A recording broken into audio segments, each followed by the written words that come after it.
break you. I'm for a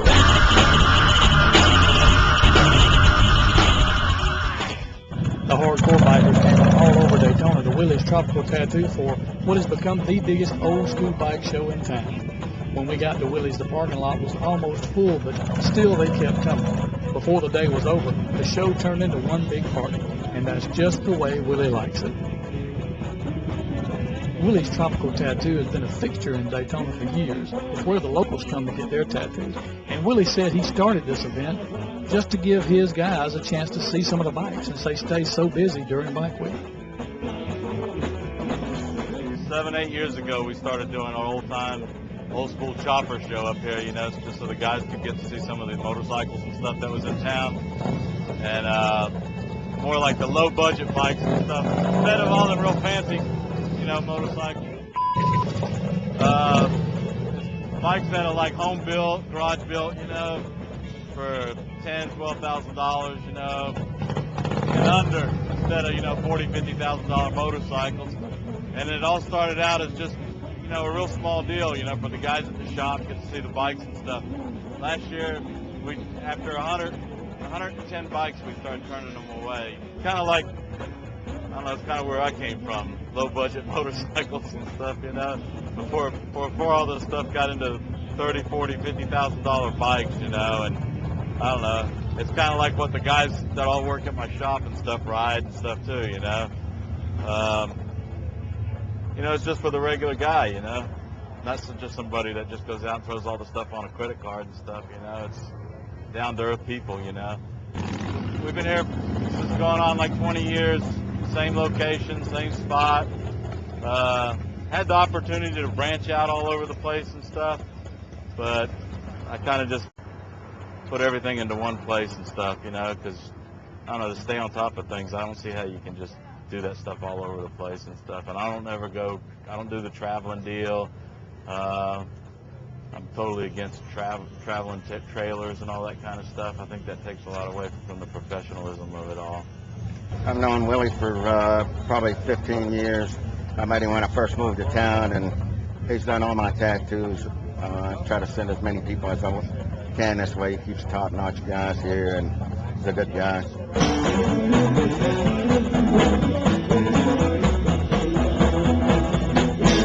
The Kings of Hell, they just did a tour over in Europe and stuff. That's one of the hottest up-and-coming rockabilly bands around. And as they're friends of ours and as personal favorites and stuff, they come down and play for us and stuff. And it's like, hey man, it's great you get to see these top-notch professionals at a tattoo studio in Daytona Beach. You know, you can't beat that, you know. Come here and look at the bikes, some beautiful girls, and listen to some good music, kick back and relax. You know, it's not a high-pressure afternoon. It's the way Bike Week used to be. Hey, I got hooked up with Lollipops over there, and they've always been real helpful in the part of sending some nice girls over here to hang out and stuff. And we got Jade Deluxer.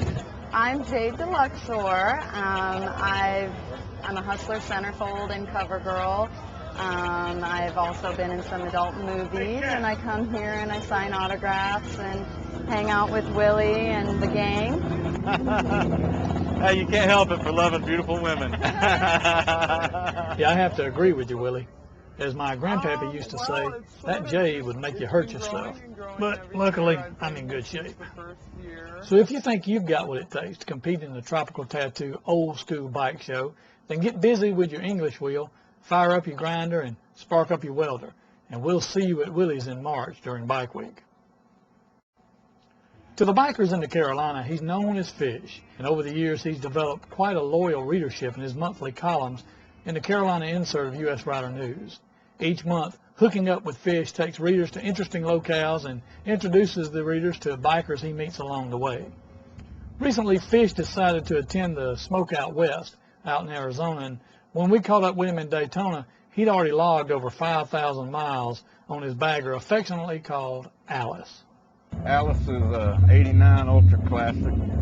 I've rode side by side this bike for thousands of miles, and my friend Ken Brown back home gave me this bike for $1, and I've already put 10,000 miles on her since June, and she ain't missed a lick. It's a really good bike. Yeah, I missed my rat bike, Camille. Love you, baby. But it's a good bike for this trip. Because he seen that I was going places with the magazine, and the U.S. Rider, and the horse.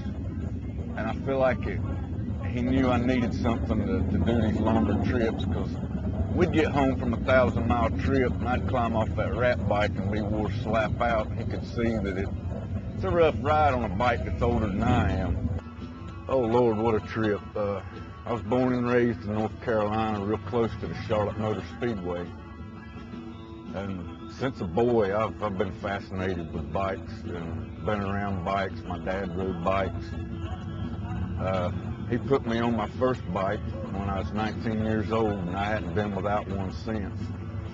I started with U.S. Rider about 2 years ago, doing my column, Hooking Up with Fish, which is a travel column. Gives people an idea of places to go, things to see. North Carolina has a lot to see, and I've covered everything. And, you know, it's a fun job. You don't make a lot of money at it, but when you're in your grave, you know that you've been there and you've seen it all.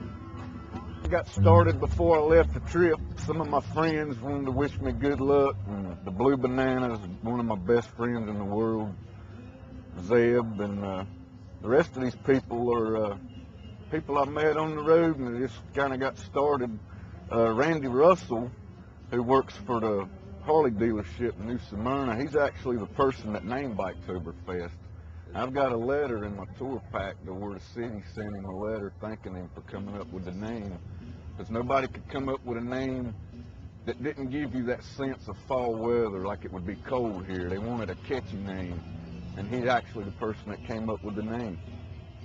Good guy, too. I took off Thursday the 28th September, and when I got to Daytona, I'd logged 5,109 miles from Charlotte to Arizona to Daytona. A pretty interesting ride. Along the way, I had a little bad luck, as you can see by my front fairing. I had a little spill. Motorcycles are not made to go up dirt 9% grade roads. I dumped her, couldn't quite pull the hill. And I run into a state park in Tennessee that was more like Camp Chuck E. Cheese. Enough school children there to fill a classroom. That wasn't very enjoyable. Bristow, Oklahoma, I camped at a friend's, and his good old trusty farm dog dragged my cooler off and chewed it up. And from there, I went to some friends in Albuquerque, New Mexico, and failed to tell me a sprinkler system comes on at 5 a.m. in the morning. I'm looking at the beautiful stars when I go to sleep and wake up to it almost rain, and I literally got soaked before I could even get up and do anything about it. And what I really looked forward to all my life was to see the Grand Canyon. And luckily I was able to get some good photographs there, and set up camp at Grand Canyon National Park. Pretty short ride from the Grand Canyon to Cottonwood, and luckily they had me a motel room set up, and I was able to get everything dried out. And after Cottonwood, I hit I-10 wide open, and here I am. After 5,109 miles, I can say it's been one heck of a ride. To read Hooking Up with Fish or more about this journey, pick up a January 2007 issue of U.S. Rider News in a dealership near you, or subscribe online at usridernews.com. Destination Daytona. Bruce Rossmeyer's the motorcycle palace. Man, this is the place. They've got so much going on here. You know, Arlie Ness just opened up a brand new store. There's Billy Lane, Kurakin's over there. I mean, Iron Horse, American Iron Horse is over there. There are vendors. Just everywhere you look, there's just something to do here. You don't even have to leave this place because they've got condos right behind us. They're selling. I don't know what they cost, but I'm going to talk to my senior finance officer and see if he can scrape us up enough money for a U.S. Rider TV condo. So next year I don't have to, stay in that flea bag I'm in now, the $1995 job a night. Hey, and there's all kind of motorcycles in here. Everything you want is here at Destination Daytona. So you don't go anywhere. We'll be right back with more U.S. Rider TV. We're going to see what all is here. All right?